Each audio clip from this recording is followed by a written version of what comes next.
Oh,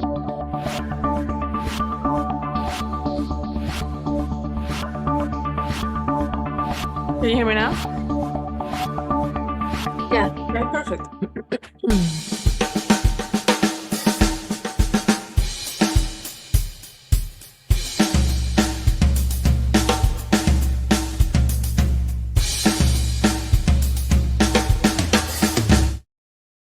All right. After that little snafu, making sure that you're paying attention, welcome to the Daily Huddle. I know you were not expecting me this morning. I am your host, Dr. Monikah Ogando, standing in for Kim and Zach Otay. And welcome to Money Mondays. Now, some of you know, some of you may not know, but my first career out of college was as a financial planner and a stockbroker. And I have been, for as long as I've been an adult, I have been an investor. And I love money. I know people don't usually say that or hear that from folks that stand in the spiritual circles, but listen, you can serve God with mammon. How about that? And so today we're going to be talking about ways that you can use debt to build wealth. A lot of times people think that debt is bad and that you should stay as away from it as possible, but it is a tool, just like everything else. So before we get into that conversation, let us get grounded. Let us get started. I see friends in there in the audience. Chase, how are you? And what are you thankful for? I am definitely how I say I am. Okay. And today I am calm and introspective. Oh, I like it. Calm and introspective. Beautiful. And I'm grateful for the ability to walk, talk, and breathe freely. Ashe. That is a beautiful thing. And it's good to always be present to those advantages. Thank you. Thank you for being here. Thank you. You look good on Mondays. Oh, thanks. Not bad for single digit mornings. Not bad. Not bad. Yeah. Knock it out. Florence, where are you and who are you hugging today? Let's see if Florence is on the line. There she is. Yes. Hi. Hi. Well, I am where I say I am. Yeah. And I am in joy today. Oh, that's lovely. That is Yeah. lovely. And who are you hugging today? Oh, I'm hugging my daughter. I'm hugging my daughter. I am holding space for her, fasting and all of that. So I'm hugging my daughter. Beautiful. Awesome. I love that. Well, I'm glad that you are all here because we have some important things to talk about. I'm very opinionated about money. I just want to say that off jump. I am the most money-loving anti-capitalist you will ever meet. And I think that you can use money for good. I think that you deserve wealth. I think that you can get wealth without it being at the expense of your values or of your wellness or of your relationships. And I think that wealth can be used for our collective good. That being said, it merits being educated with the ins and outs of how to handle money as the tool that it is so that you can build that wealth. So let's talk about debt. You've probably have heard of a lovely man by the name of Dave Ramsey or the likes of Susie Orman. They both have made their mark in the money management space as opinion gurus and so forth. And that's not how they made their money though, but that is how they did a second career. And if you notice that the advice that they give people is usually save, don't get into debt, and make sure that you do cash management responsibly. Which, okay, I'm with you on the cash management responsibly. But the save, and don't get into debt is advice geared mostly towards people who have employment income and a consumer mentality, right? Because consumer debt is not anything that you can leverage necessarily. And it is meant to keep you on a hamster wheel. That is what it's designed to do. And I am remembering an episode from the Cosby Show. Stick with me here. I have a point to make. I'm remembering an episode from the Cosby Show where Theo gets bad grades and everything. And his father, Dr. Huxtable, wants to teach him a lesson. So he takes some monopoly money based on what Theo himself says or predicts that he'll be able to make in a month. And there's a point in the exchange, which is very funny, where Dr. Huxtable says to Theo, okay, and I'm taking this off the bat. And Theo goes, hey, he goes, yeah, because see, the government comes after the regular people first.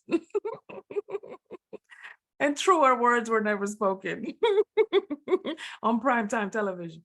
And the reason I say that is because one of the first ways that you want to leverage your money situation is by separating yourself from it, by putting in a corporate entity between you and your money, you and your income, right? Which is why, for example, when you are working with someone, even as an employee or employee relationship, when the check goes to, let's say, instead of going to Monikah Ogando, the person, it goes to Monikah Ogando, LLC, then immediately you create some advantages, tax advantages, and deductible and tax deferred and tax leverage strategies that would not be available to you as Monikah Ogando, the person. And so I wanted to give you, with that assumption, right? Because we're always talking about checking your assumptions, with that assumption first and that distinction first, then we can talk about ways that you can leverage debt to build wealth. So the first one is to get you out of that consumer, hamster wheel as quickly as possible. If you already have a corporation, an S Corp, an LLC, a trust, etc., then transfer asset ownership into that corporate entity and start operating in the world as that corporate entity. Even if it is your name LLC or your name Inc., right? So that when somebody writes you a quote unquote personal check, it still goes to the corporation, it goes to the LLC. So that's the first kind of like ground zero, is start operating as a corporation. The second one is to get yourself out of inefficient debt as quickly as possible. So if you ever get some kind of lump sum, if you can use, for example, your employment may have taken out too much taxes, and so you get a tax quote unquote refund, but it's really an interest-free loan to the government. That's another sermon for another Sunday. But you can get your income tax refund and use that lump sum to pay down, for example, your credit card debt to about 1 to 5% credit utilization. I'm giving you step-by-step strategy. The reason why you want to pay it down, but not all the way, you don't want to pay it all the way down to zero, but you want to pay it down to about 1 to 5% credit utilization, is so that in your credit report, your credit card debt still shows up, or your credit card accounts still show up as active. And that goes a long way into building your personal credit. Because 35% of your credit score is about your credit history and your payment history, right? And so do that first. Get yourself a corporate entity and then pay down as much inefficient debt as possible, okay? Then you can use either that credit that you have available or lump sum or your income, et cetera, to buy assets that then later on make you money. So for example, one of the assets that can make you money is real estate. You can buy real estate, flip it, or you can do improvements on it and then rent it, whether it's long-term rental, right? Somebody that signs a year lease, or a short-term rental, such as somebody who then has certain nights on Airbnb that you can then offer to the consumer. The third way that you can leverage debt to create wealth is another form of using debt to buy assets. So here's what I mean by that. I'm sure in past episodes, we have talked about universal life insurance. We have talked about your stock portfolio or your investment portfolio, et cetera. If you were to use, let's say, for example, that you have a credit card that you've transferred all your balances to, and it's 0% for the next 18 months, let's just say. I'm using that as an example. But with that 0%, you can actually use the balance or the credit limit on that. Take that credit limit, let's say it's $15,000. Use that 15 to put a down payment on a apartment, on a condo, on a house, or use that as a home improvement, right? And then you can rent that house or rent that apartment or flip it, as I just mentioned. The other thing that you can do is then use that as the lump sum premium into a, for example, universal life insurance policy. Because then what will happen is you'll then be able to, from the ROI that you get from those investments or the rental income, et cetera, you can then pay down that debt while still building equity in your life insurance policy with the premiums and so forth, and or with the real estate asset. Does that make sense what I'm saying? Am I talking too fast? Put a 1 in the chat if you're tracking with me. Because I didn't go philosophy on this. I went straight strategy on this, right? So I want to see in the chat if you're tracking with me. Okay, good. All right, I see some ones. Perfect.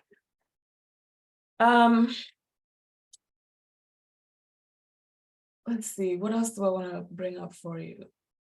The number one piece that Florence is a bit too fast. It's okay. That's why we have the replay. And I'm gonna stop talking so we can have some questions.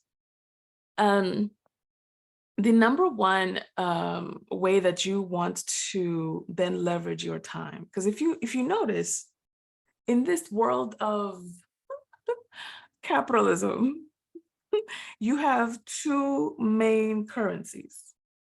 One of them is non-renewable. You have time, which is the non-renewable resource, and you have money, which is the renewable resource. You can always make more money, but you cannot get more time. And so the smart thing to do is to use your resources to create more time, right? To create time freedom. And if you can do that by investing in, this is one of the reasons why I always tell folks to go after, for example, or to build intellectual property assets or real estate assets, things that can live on beyond your devotion of time. Because the thing about the employment situation is that when you are an employee, you have to devote your labor in order to get that income. But when you are a company, you can leverage other resources, such as other people's time, such as money, such as intellectual property or real estate or stocks, investments, etc., to create more income without it having to need your time if done properly.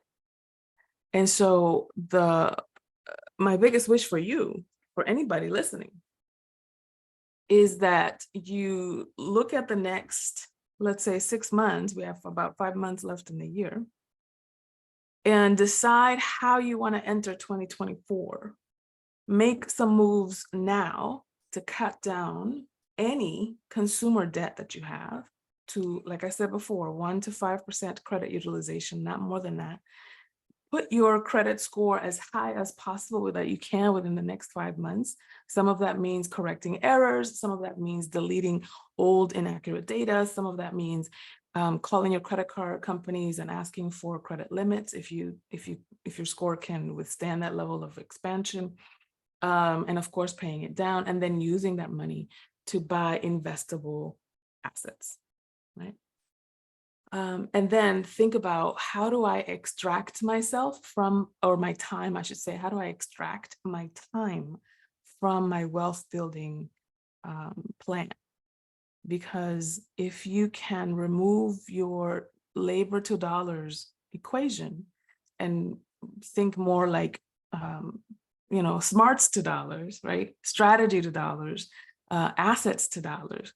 And then you can start building wealth without it having to require you being there present all the time, you can create the time freedom that can eventually have you saying yes to single-digit mornings, even though you don't have to, like me.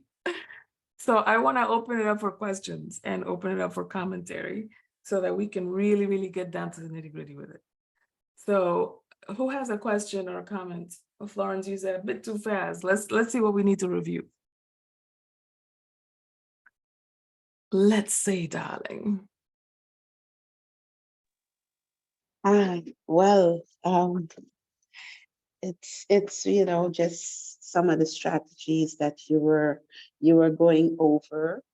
I was unable to like catch all of them, but if you said there is a replay, Yeah. I would like to go and listen to the replay Yeah. because guess what? I am aware of a lot of this. Was Mhm. never aware when I believe, I mean, okay, they said you're never too late, but it's in my 60s, as a matter of fact, late, middle 60s, that I am becoming aware of all of this. And my God, it's like it's crazy because I'm like, oh God, where do I start? What do I do? But Right. because I also know my source, and I know my source is like anything is possible. And Mhm. source showed me that it all belongs, like there's no limit. There's no limit to my dreams. There's no limit to my resources. There's really no limit. The only limit I put on myself. Therefore, I have this like, oh my God, expansive. That's why I'm enjoying right now, because it's never too late. It's never too late.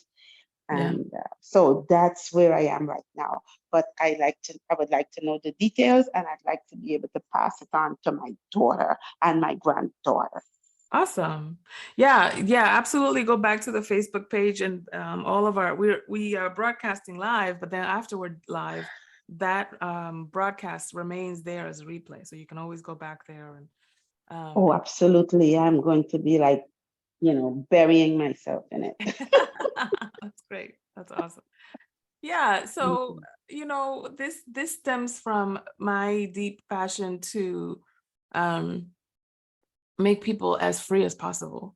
And when I was in my 20s, my first career out of college was as a financial planner and as a stockbroker. And I saw the difference between people who were just kind of like living hand to mouth. And listen, fancy hand and fancy mouth, right? It's not like this poverty and struggling and the pot and the government cheese. It wasn't like that. It was still middle class and respectable living, but still very much not hedging your bets, right? Not planning for retirement. It was very much like just dealing with the now moment and dealing with the now moment. But eventually the now moment becomes your retirement. It becomes your 60s. It becomes your legacy. And you want to be thinking about, how do I proactively make money moves so that I can enjoy the fruits of my labor and not constantly having to create labor in order to eat. So it's very important. Anybody else? Question, commentary?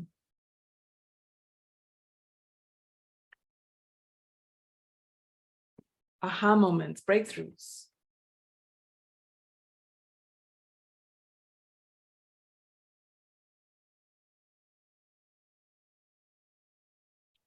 Here's something else that I'll bring up while you guys are either writing in the comments or thinking about formulating your question. One of the most important decisions that you're going to have to make in terms of your money conversations is to decide what kind of wealth builder you are. Because everybody that lives in the 21st century is a wealth builder of some kind. Now, you may be a wealth builder for somebody else's wealth. You may be a wealth builder for your own wealth, but be an ineffective one. Or you may be a wealth builder that is getting your education on wealth and on money and on tax advantage strategies and learning how to use life insurance or retirement accounts or the stock market, etc., as vehicles for your wealth. Right? Or you may be an investor or an employer, right? Instead of moving from the employee to the employer quadrant. If you all remember the Rich Dad, Poor Dad book, one of the most famous graphics from that book is that quadrant where he was moving from the employee to the employer to then being a business owner to then being an investor, right? And so the business owner, in a way, is self-employed, right? And so you want to use your wealth building skills. And if you don't have enough wealth building skills, get some, they're readily available. We live in such a fortunate time that so much good information out there. And when you don't know what good information to pay attention to, that's why we have people like Kim and Zach Otay to help you along the way to get clear about what next wise decision or wise step you need to make in your financial wealth building journey. It's one of the reasons why I created a program called Women, Wealth, and Worthiness. And for the men, there's the corollary is Men, Money, and Mastery. For that reason, sometimes the biggest wealth building step that you have to make is your own worthiness and your own identity in relationship to money. So that's why I created those programs. Ron, you have your hand up.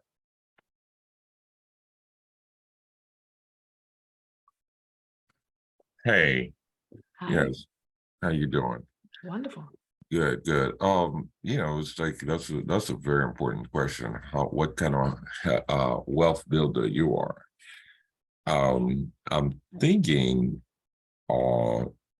just for most people, or at least for myself, it's like, for men particularly, we are hunters. We're going and, just try to bring the beef home. Mm-hmm. But would you say there is a way to discover what kind of, because essentially is accumulating and spend, invest, and kind of really protect, I would say. But how do you discover what kind of wealth builder you are? Because I think the notion is, or the normal move is to just, hey, you know what? Let's try to get some. Let's try to get some. Let's keep getting some, and you do your little indulgence in between. But is there an ultimate goal that is described inside of a way of being as a wealth builder, to know that you're a wealth builder to X, Y, and Z, or X, Y, So and Z? the way that I would answer that question is that how much of the non-renewable resource do you have access to? So like I said before, you can make more money, but you can't always get more time. And so how much of your time is devoted to generating income? If your money cannot survive without your labor, then you are at the most disadvantaged position. If you can extract your time from your income producing activities, then you are on your way to becoming a really leveraged and strategic wealth builder, right? And this happens with business owners as well, where you have to devote a certain amount of time, maybe even just at the beginning, that you have to devote a certain amount of time in order for it to take off, right? It's part of like the gravitational pull. A rocket or an airplane or even a car spends a lot of energy and fuel getting to flying altitude or driving distance or driving speed, et cetera, right? And then once you get there, then you can coast. It's the same thing with our workouts. It's the same thing with our wealth building, that at the beginning, you spend a lot of time getting educated, making the right moves, attending seminars, looking at spreadsheets, making sure that you're paying down your credit cards by the statement date and keeping it at 1 to 5% utilization. And blah, blah. It feels like when you're learning to drive and you're like, oh my God, there's like 3,000 things to remember. But at some point, you do it enough and you practice enough to, just like driving, it almost becomes automatic. It's like, this is just what I do. Put on my seatbelt, turn on the ignition, look behind me, blah, blah, blah. And you already know all these things because you've done it 1,000 times. So as far as graduating yourself from being a time-based wealth builder, which is what an employee is, what a 1099 or a W-2 is, or even a consultant, right? It's like you're lending your expertise, but you have to be there and you have to, send the proposals and you have to follow up, et cetera, et cetera. Eventually you move to a leveraged income wealth builder, right? And so your leveraged income could be real estate, it could be the stock market, it could be other properties, it could be how you move with financial vehicles such as life insurance and so forth. Does that answer? I know it's like a long answer. Definitely. Yeah, I did. Yeah, I guess I knew it, but really did not put it in a perspective of the type of wealth builder. And it all makes sense because ultimately you wanna step away and really, make money while you're sleeping. Sure, yeah. Not be the guy that 9 to 5, running the show, and that's what I've been seeing of myself. So now I gotta kind of get a clear picture of what you meant. Yeah. Yeah. Thank you. Yeah, absolutely. And you also want to be clear about what you want your wealth to do for you. It is okay that we just want our wealth to make our life easier. It's okay.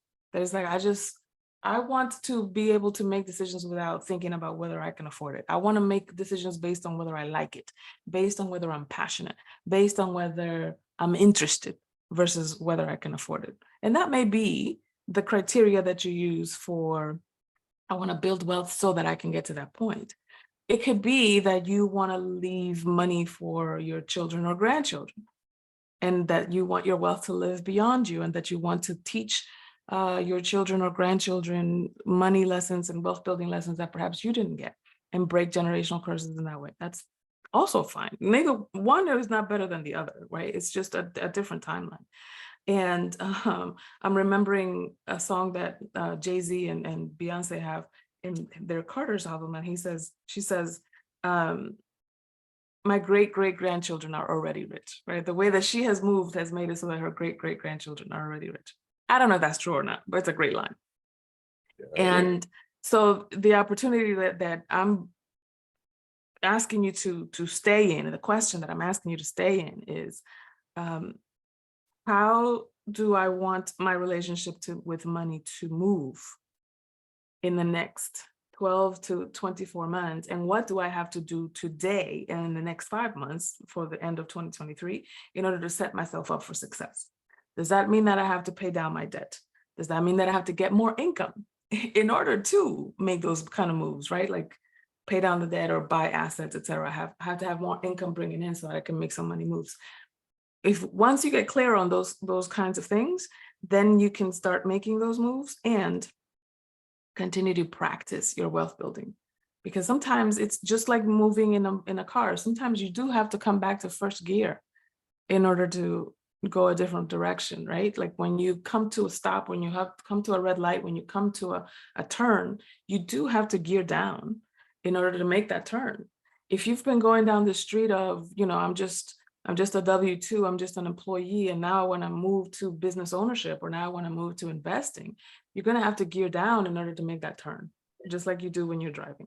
So in the same way, it's like, what do I have to audit? What do I have to save up for? What do I have to do differently? That takes a certain level of introspection that you can't do when you're moving at full throttle. So I am appreciative of Kim and Zach to allowing me this opportunity to substitute for them and to kind of like talk shop in terms of the money moves that I've helped my clients make. Hey, Mountain Dreamer, you have something? Hey, good morning, Monica. Oh, Good it's morning, Rashida. Hi. Dr. Ogando. How are you? Good I'm morning. I well. am so happy that you was on the call this morning and sharing space with us.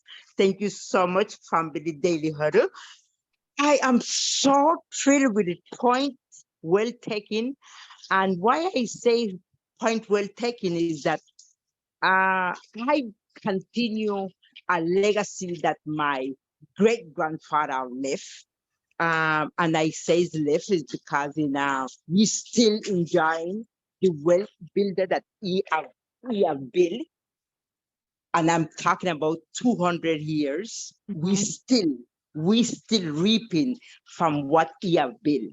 And what I have done in the past and still doing is feeding that legacy, feeding it that it can stay there for my great grandkids, just as he done for us. I'm saying 200 years of legacy, that's powerful. And trust me, it's like I was telling my friend that I'm moving to Costa Rica and I'm building a house on the farm, and that farm is 200 years into the family. So this is the power of well building and really following your ancestors' them footsteps. That's powerful. So it's just amazing that if we really follow the legacy that our foreparents have left us, if they have left any, because and trust me, some people do not have any legacy that they can continue, but we need to leave a legacy. And that is what I'm doing with my grandkids. Like my granddaughter, my 10-year-old granddaughter is spending vacation with me. And she said, Nana, I want to do the same thing that you've been doing. And that's what I say when my mom was raising me. I said, I want to be just like you. I don't want to have a boss. I never see my mom have a boss ever. And this is what I continue. I don't have a boss. I'm my own boss. That's exactly right. And And even when you do have a quote unquote boss, you're still the boss of yourself.